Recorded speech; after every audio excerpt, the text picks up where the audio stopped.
الله العظيم إن الله وملائكته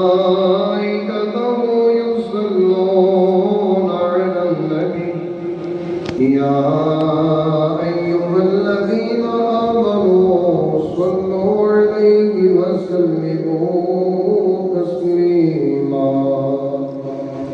مل کے پڑھیں گے الصلاة والسلام عليك يا رسول الله وعلى آلك وصحابك يا رحمة للعالمين. اللہ تعالیٰ کی حمد و ثنا اور اس کے پیارے حبیب علیہ الصلوۃ والسلام کی بارگاہ میں حیت و سلام عرض کرنے کے بعد اللہ جل شانہ کی بارگاہ میں التجا ہے خالق کائنات ہم سب کا مل بیٹھنا اپنی بارگاہ میں قبول فرمائے. یقیناً وہ انسان بڑا ہی خوش نصیب ہے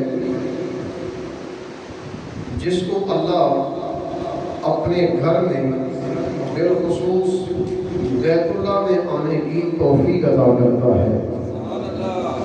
جس بندے کو اللہ اپنے گھر میں آنے کی توفیق عطا کرتا ہے، کبھی اپنے گھر کے چکر لگواتا ہے، کبھی اپنی نیک بندی بیوی ہاجرہ کی سنت کو ادا کرواتا ہے، کبھی صفا پہ کبھی مروہ پہ کبھی صفا پہ پھر مروہ پہ، پھر حضرت ابراہیم علیہ السلام کی سنت کو ادا کرواتا ہے کہ جہاں انہوں نے شیطان کو کینکریاں ماری تو ایک بار ماری پھر تو 3 دفعہ یہ ادا ہوتی ہے، تو گویا کہ میدان عرفات میں بھی دنیا کھڑی ہوتی ہے.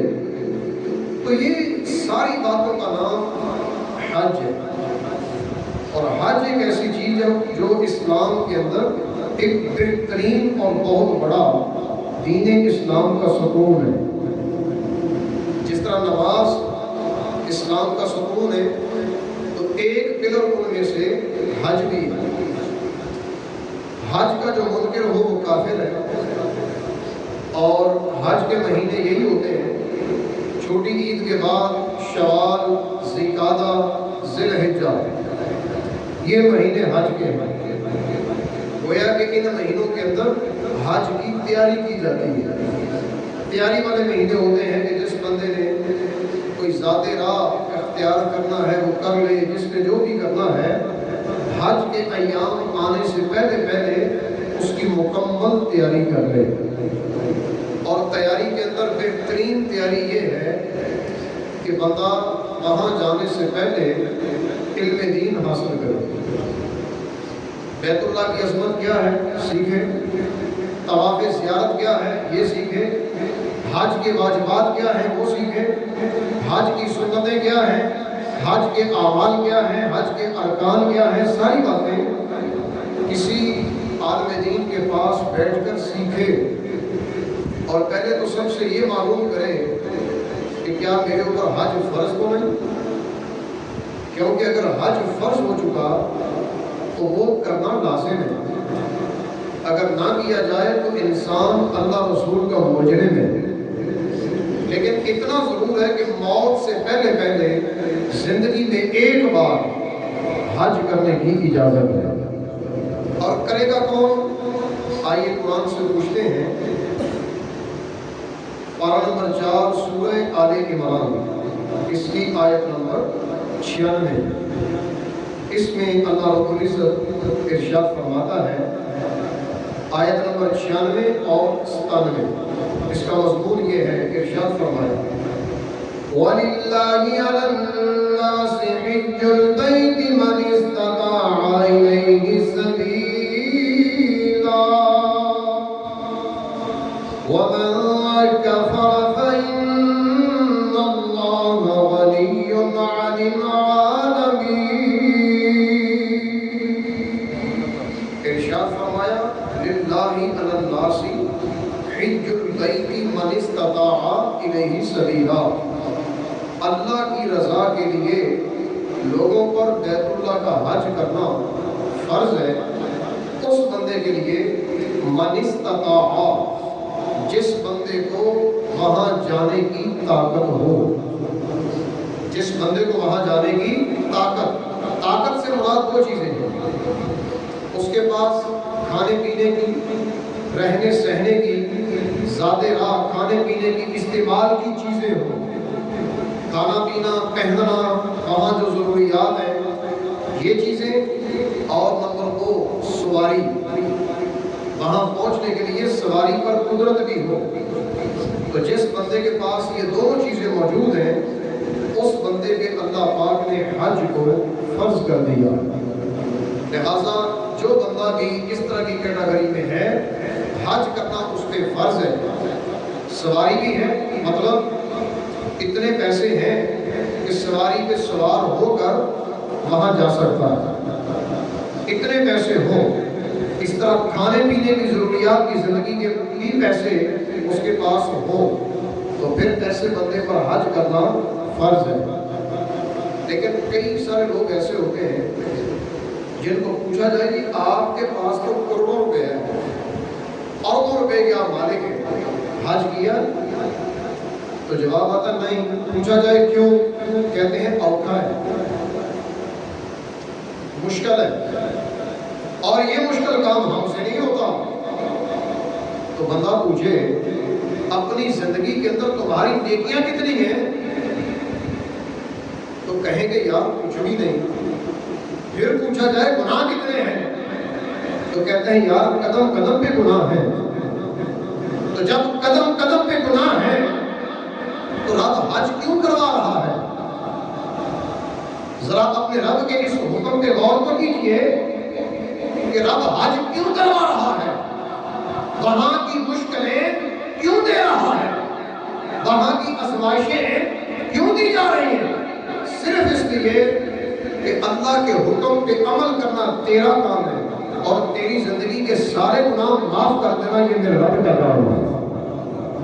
اب سنیے میرے آقا کا فرمان، بخاری شریف جلد نمبر 1، نبی پاک صلی اللہ علیہ وسلم سے سوال کیا گیا، حضور بتائیے اللہ کی بارگاہ میں سب سے اعلیٰ عمل کون سا ہے؟ تو میرے آقا نے فرمایا اللہ پر ایمان لانا سب سے افضل ہے۔ اگر ایمان نہ ہو تو آپ نمازیں پڑھتے رہیں، روزے رکھتے رہیں، حج کرتے رہیں، طواف کرتے رہیں، کسی کام کا نہیں، کیونکہ ایمان کے بغیر عمل قبول نہیں ہوتا۔ تو فرمایا اللہ کی بارگاہ میں سب سے افضل عمل اللہ پہ ایمان لانا، اور پھر عرض کیا حضور اس کے بعد؟ فرمایا اللہ کی بارگاہ میں جہاد کرنا۔ جہاد کرنا سب سے اعلیٰ ہے۔ جہاد کے اندر کیا ہوتا ہے؟ خون بہایا جاتا ہے، اسلام کی خاطر اپنی جان کو قربان کیا جاتا ہے۔ کسی گولی کو کھانا، بارود کو استعمال کرنا یا اپنے جسم کے اوپر برداشت کرنا یہ کوئی سوکھا کام نہیں۔ تلوار نیزے کے زخم کھانا یہ کوئی سوکھا کام نہیں۔ جہاد واقعی اوکھا ہے، لیکن فرمایا ایمان کے بعد سب سے اعلیٰ عمل جہاد ہے۔ اور پھر پوچھا گیا حضور بتائیے اس کے بعد؟ میرے آقا نے فرمایا حج مبرور، جس بندے کا حج اللہ نے قبول کر لیا وہ سب سے اعلیٰ عمل ہے۔ جس کا حج اللہ نے قبول کر لیا، شرط یہ ہے قبولیت۔ ہمیں کیسے پتا چلے گا کہ یہ حج قبول ہو گیا؟ لاکھوں روپیہ لگا کر گیا ہے تو ہمیں کیسے پتا چلے گا یہ قبول ہے؟ تو قرآن پاک کے اندر اس کی علامات بھی بیان کی ہیں۔ فرمایا دوران حج جتنے بھی اعمال کرنے ہیں، حج کے ارکان ادا کرتے ہوئے، طواف کرتے ہوئے، سعی کرتے ہوئے، اس کے علاوہ مینا میں جاتے ہوئے، عرفات میں کھڑے ہوتے ہوئے، مزدلفہ میں جاتے ہوئے، آتے جاتے 4-5 دن جتنے بھی لگ جائیں، ان دنوں میں جھوٹ نہیں بولنا، چغلی نہیں کرنی، کسی کو بے حیائی والی باتیں نہیں سنانی، کسی کے عیب نہیں کھولنے، کسی کے ساتھ زیادتی نہیں کرنی، اس دوران ظلم بھی نہیں کرنا۔ تو پھر اگر کوئی ظلم کرے صبر کرنا، رپلائی نہیں کرنا، صبر کرنا ہے۔ اتنے سارے کاموں سے انسان اگر پاس ہو گیا تو سمجھ لے کہ میرا حج اللہ نے قبول کر لیا ہے، اس کا یہ حج قبول ہو چکا۔ یقیناً اوکھا ہے، مشکل ہے۔ دوران طواف کسی کو کونی لگ گئی، کسی کو کونی لگ گئی، یا کسی نے کونی مار دی تو بندے نے رپلائی اس کو جھڑک دیا۔ جھڑکنا بھی گناہ ہے، رپلائی اس کو مارنا بھی گناہ ہے۔ ایسا لفظ بولنا جس کی وجہ سے اس کا دل دکھ جائے یہ بھی گناہ ہے۔ گناہ ہی سے تو بچنا ہے۔ پھر عورت ساتھ طواف کر رہی ہے، اس کی طرف دیکھنا بھی نہیں، دل کے اندر غلط خیال بھی نہیں لانا، اوکھا کام ہے۔ عورت بھی ساتھ ہے، دل میں خیال بھی کہا ہے، یہ کیسے ممکن ہے؟ لیکن اپنے نفس کو اس وقت کنٹرول میں رکھنا، یہی تو آزمائش ہے۔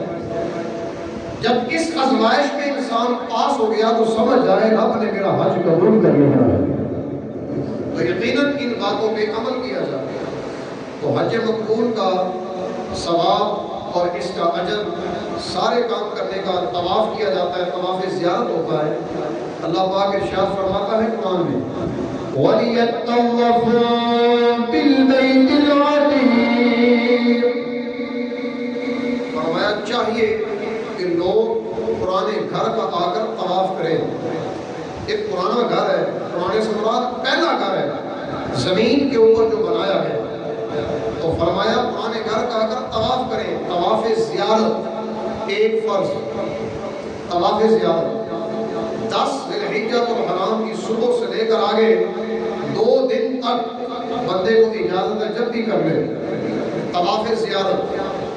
اور 9 ذی الحجہ کو عرفہ کے میدان میں کھڑا ہونا، میدان عرفات میں،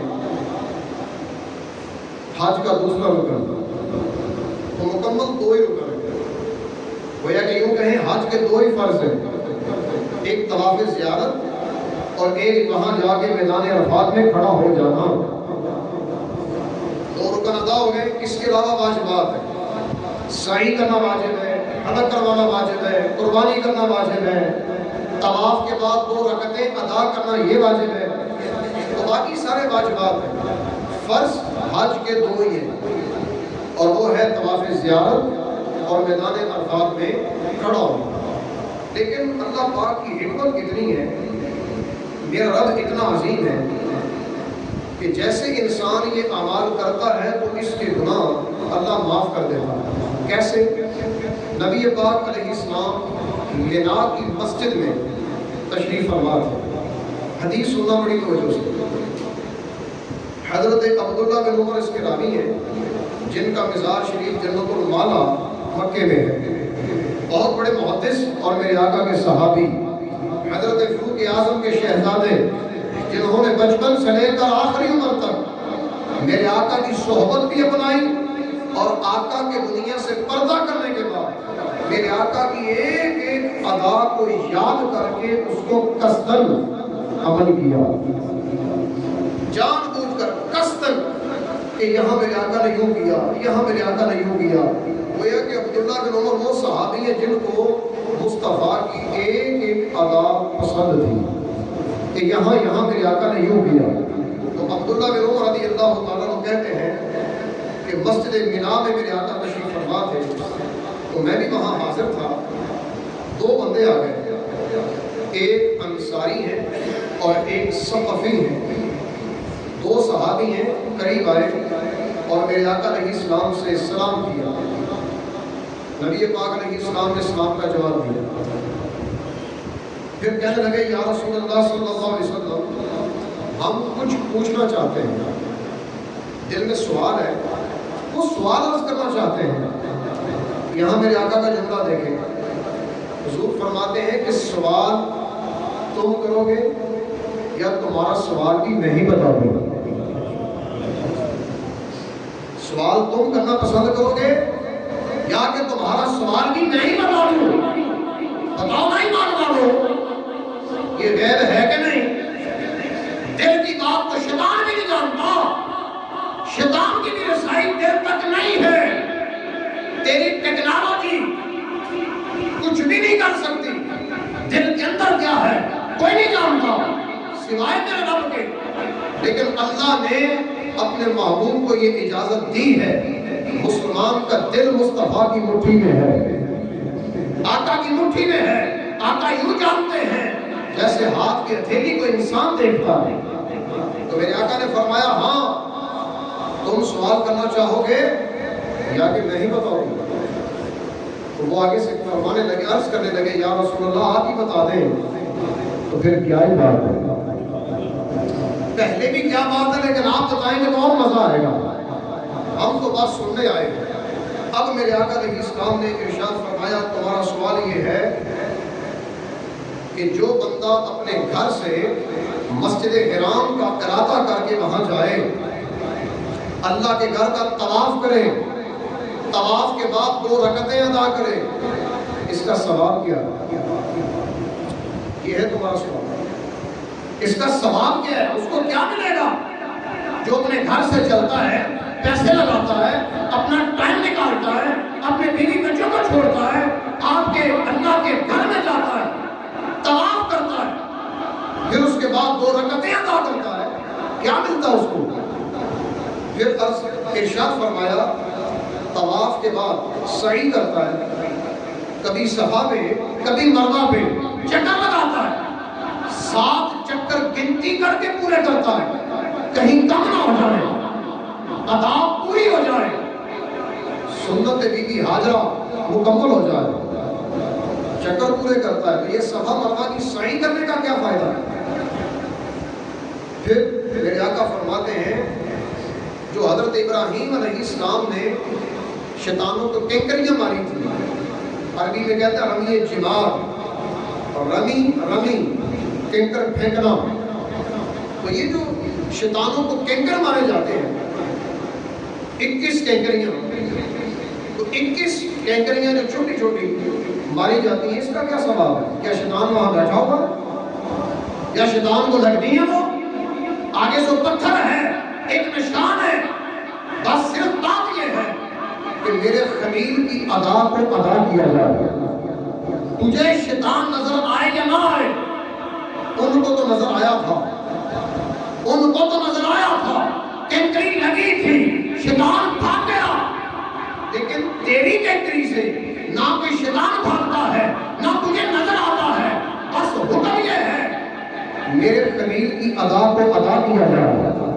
تو میرے آقا فرماتے ہیں تمہارا سوال یہ ہے کہ ان کو کینکریاں مارنے میں کیا اجر ہے, رب اس میں ثواب کیا دیتا ہے؟ پھر میرے آقا نے فرمایا حج کے اندر قربانی بھی ہوتی ہے. تمہارے دل کا خیال یہ ہے کہ قربانی کرنے میں یہ کیا اجر ہے, کیا ثواب ہے؟ پھر دنیا میدان عرفات میں کھڑی ہوتی ہے, وہاں جانے میں کھڑے ہونے میں اتنی دھوپ میں پسینہ ادھر ادھر جانا ہوتا ہے, بدن سے سمیل آ رہی ہوتی ہے, بدن سے سمیل آ رہی ہوتی ہے, خوشبوئیں نہیں آتی, پسینے سے سمیل نہیں آتی ہے. بندہ ادھر سے چلتا ہوا تھکا ہوا, پاؤں پہ بعض اوقات چھالے بھی ہیں, اتنی مشقت ہے, وہاں جا کے کھڑا ہو گیا, تپتی دھوپ کے اندر جا کے کھڑا ہو گیا. کیا ہے یہ, اس میں کیا اجر ہے؟ میرے آقا فرماتے ہیں تمہارا دل کہتا ہے کہ یہ بھی بتا دیا جائے. پھر میرے آقا نے فرمایا مزدلفہ, وہاں جو رات کو بندے پہنچتے ہیں اس کا کیا اجر ہے؟ تو یہ ساری باتیں تمہارا دل کرتا ہے کہ ان کا ثواب بتا دیا جائے.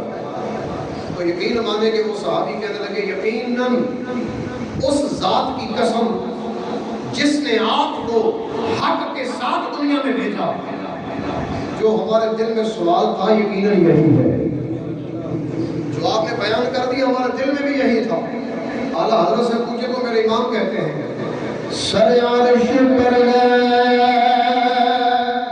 تیری گزر, دل فرش پر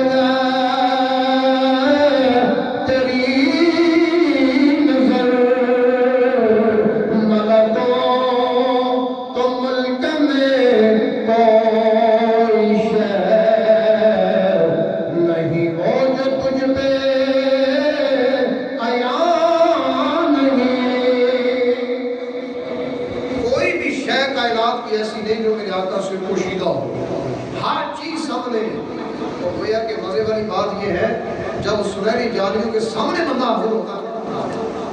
حج تو مکے میں ہوتا ہے، مدینے میں حج نہیں ہوتا، لیکن عاشقوں کا حج بھی مدینے میں ہوتا ہے۔ جب تک مدینہ دیکھ نہ لیا جائے دل کو چین نہیں آتا، اگرچہ احادیث بھی سن لی، سارے فضائل سن لیں، تو بندہ جب سرکار کی سنہری جالیوں کے سامنے تو ایسے لگتا ہے جیسے مصطفیٰ سامنے ہے، میں اپنے نبی کے سامنے آ گیا۔ آج مجھے اللہ نے یہ توفیق دی حضور کے سامنے کھڑا ہو، اور تصور یہ کرے کہ مصطفیٰ مجھے دیکھ رہے ہیں۔ عاشقوں کو تو یہاں تک لکھا ہے، بندہ یوں تصور کرے جیسے حضور ابھی سنہری جالیوں سے باہر آئیں گے، ابھی باہر آئیں گے، یہ انتظار کرے، وہاں وہ انتظار کی گھڑی ہے۔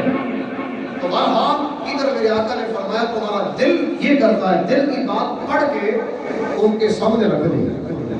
اب اس کا جواب دیا، میرے آقا علیہ السلام نے فرمایا کہ سنو، سب سے پہلے انسان جب گھر سے نکلے بیت اللہ کا طواف کرے، 2 رکعتیں پڑھ لیتا ہے تو اللہ پاک اس کو اجر یہ عطا فرماتا ہے، جب پہلے دور میں لوگ اونٹ کے اوپر جاتے تھے، آج کل تو سواریاں ہیں یا پیدل، تو اونٹوں کا لکھا ہے یہاں، اونٹ کے اوپر بندہ بیٹھا ہے، مسجد حرام میں جانا ہے اور وہاں جا کے طواف کرنا ہے، پھر 2 رکعتیں ادا کرنی ہے، اور میں جدھر سے چلا ادھر سے ہی نیکیاں شروع۔ کیسے؟ جیسے جیسے اونٹ قدم اٹھائے گا، ہر قدم کے اٹھنے پر اللہ نیکی بھی لکھے گا، گناہ بھی معاف کرے گا۔ ہر قدم اٹھنے پر نیکی بھی لکھے گا، گناہ بھی معاف کرے گا، حتیٰ کہ یہ بندہ پہنچ گیا اپنی سواری پر، سواری چلتی رہی، ادھر سے گناہ مٹتے رہے، نیکیاں نامہ اعمال میں آتی رہی، گویا کہ ایک مشین چل گئی نیکیاں لکھنے کی۔ پہلے تو کبھی اتنی نیکیاں دیکھی نہیں تھی، آج کسی نے کوئی نیکی کا تصور کیا ہے یا نہیں کیا، نامہ اعمال تو بھرا ہی جا رہا ہے، بھرا ہی جا رہا ہے۔ آقا علیہ السلام نے فرمایا ایک ایک قدم پر نیکی بھی ملتی ہے، گناہ بھی مٹ جاتا ہے۔ فرمایا طواف کیا، ہر قدم پہ نیکی، جب بعد میں 2 رکعتیں ادا کی، ان کا اجر یہ ہے کہ ایسے ہی ہے جیسے اولاد اسماعیل کے اندر کوئی غلام ہو اور تم اس کو اللہ کے لیے آزاد کر دو۔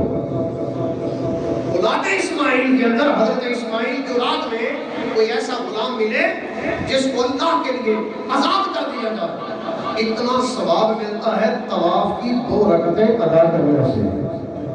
پھر میرے آقا علیہ السلام نے ارشاد فرمایا کہ جب انسان صفا مروہ کی سعی کرتا ہے، کبھی صفا پہ کبھی مروہ پہ یوں سعی کرتا ہے، تو سعی کرنے کا ثواب ہے جیسے انسان نے 70 غلام اللہ کی بارگاہ میں آزاد کر دیے۔ ایک غلام خریدنا، اتنا پیسہ آزاد کرنا بڑی ہمت والا کام ہے، اور ادھر میرے آقا نے کتنی خوشخبری سنائی، 70 غلام اللہ کی بارگاہ میں آزاد کرنے کا ثواب دیا جاتا ہے۔ یقیناً صفا مروہ کی سعی کو سوکھا کام نہیں ہے، پاؤں میں چھالے پڑ جاتے ہیں، درد ہوتا ہے، اور درد بھی عجیب طریقے سے، جو عام دردوں کی طرح نہیں ہوتا، جس بندے نے وہ محسوس کیا اس کو پتا ہے، لیکن مزے والی بات یہ ہے ادھر کا درد بے چین کر دیتا ہے، رات کی نیند اڑ جاتی ہے، چلنا اوکھا ہو جاتا ہے۔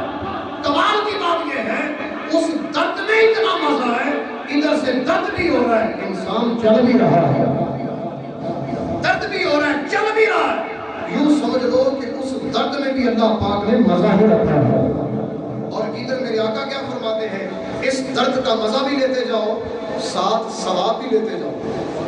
70 غلام اللہ کی بارگاہ میں آزاد کرنے کا تمہیں ثواب دیا جاتا ہے۔ میدان عرفات میں بندہ جا کے کھڑا ہو گیا، حج کا پہلا رکن ادا کرنے کے لیے میدان عرفات میں، فرمایا جب میدان عرفات میں بندہ کھڑا ہوتا ہے تو کھڑا رات کو نہیں ہوتا، دن کے وقت ہوتا ہے، سورج بالکل تپش پر ہوتا ہے۔ فرمایا جب اتنی عجیب حالت میں تم کھڑے ہوتے ہو نا، اللہ اسی وقت تجلی فرماتا ہے اپنے ان سارے بندوں کی طرف جتنے وہاں کھڑے ہوتے ہیں۔ فرمایا جتنے حاجی آ گئے سب کی طرف میں رب نے تجلی فرمائی، اور میرا رب اپنے فرشتوں سے کہتا ہے فرشتوں بتاؤ ان کی حالت دیکھو، پسینہ بہ رہا ہے، جسم سے سمن آ رہی ہے، دیکھو کتنے دن سے نہائے بھی نہیں ہے، اپنا خیال بھی نہیں ہے، بال بھی بکھرے ہوئے ہیں، میری رضا کے لیے آئے ہیں۔ دیکھو نا ذرا، گویا کہ فرشتوں کے سامنے رب فخر کرتا ہے، تم کہتے تھے نا کہ انسان نہ بنایا جائے، آج دیکھو میرے حکم پہ کیسے عمل کیا، کتنا اوکھا میرا اور کتنی آسانی عمل کرنے کے اندر۔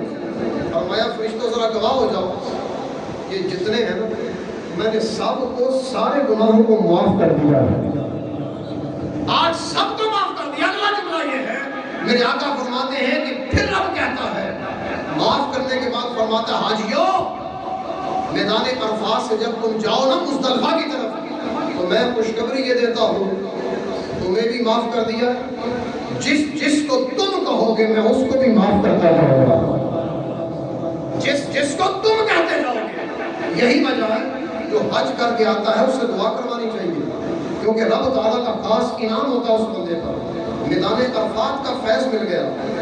پھر فرمایا کہ جب تم کینکریاں مارتے ہو، کینکریاں شیطانوں کی، تو ہر کینکری چھوٹی سی ہوتی ہے، ہر کینکری کے بدلے تمہارا ایک کبیرہ گناہ معاف کیا جاتا ہے، ایسا گناہ جو تیری زندگی ہلاک کر دے، ایسا خطرناک گناہ تیرا معاف کر دیا جاتا ہے۔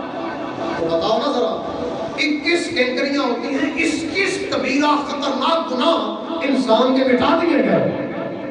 عام حالات میں بندہ نمازیں پڑھے، تسبیحاں پڑھے، وہ معاف نہیں ہوتا جب تک سچے دل سے توبہ نہ کرے۔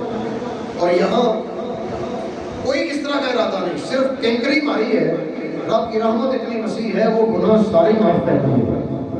کتنا لاجواب ہے، بہترین ہو گیا نا بندہ، کہاں سے نیکیاں شروع ہوئی اور کہاں گناہ مٹتے گئے، اب یہ رمی جمار کا وقت آ گیا۔ پھر اس کے بعد انسان اپنے سر کو مڑاتا ہے، سر کو مڑاتا ہے، سر کو مڑاتا ہے، تو فرمایا سر میں کتنے بال ہوتے ہیں؟ ہر بال کے بدلے اللہ ایک ایک نیکی نامہ اعمال میں لکھ دیتا ہے۔ سر مڑانے سے پہلے قربانی بھی ہے، فرمایا قربانی کا ثواب وہاں نہیں دیا جاتا، اس کو ذخیرہ کیا جاتا ہے، یہ رب دے گا قیامت والے دن۔ پھر لاجواب بات یہ ہے، فرمایا آخر میں تم کرتے ہو طواف زیارت، رمی بھی کر لی، حلق بھی کروا لیا، قربانی بھی ہو گئی، اب تم دوبارہ پھر گئے اپنے رب کی بارگاہ میں طواف کرنے کے لیے، جو کہ فرض طواف ہے۔ اب میرے آقا کا جملہ سنو، آقا فرماتے ہیں تم یہ طواف جب کرنے آتے ہو تو اس حالت میں آئے کہ تمہارے ذمہ میں کوئی گناہ ہے ہی نہیں، تمہارے ذمہ میں کوئی گناہ ہے ہی نہیں، یہ طواف تو تمہارے لیے بونس ہے، جو رب تعالیٰ کی رحمت پہ ایک بہت بڑی دلیل ہے۔ اس انداز میں ہوتا ہے حج۔ اب ذرا قرآن پڑھ لو، فرمایا جس کو طاقت ہے اپنے رب کے گھر کا حج کرے، نہیں کرے گا تو میں پوچھوں گا۔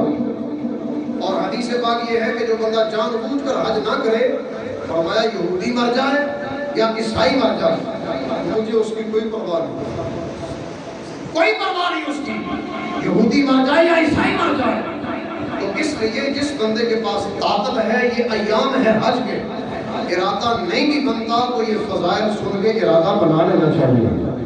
اور میری دعا ہے کہ اللہ پاک انہی ایام کے مبارک دنوں کے وسیلہ سے ہم سب کو بھی یہ حج کی سعادتیں بار بار عطا فرمائے۔ وآخر دعوانا ان الحمد للہ رب العالمین۔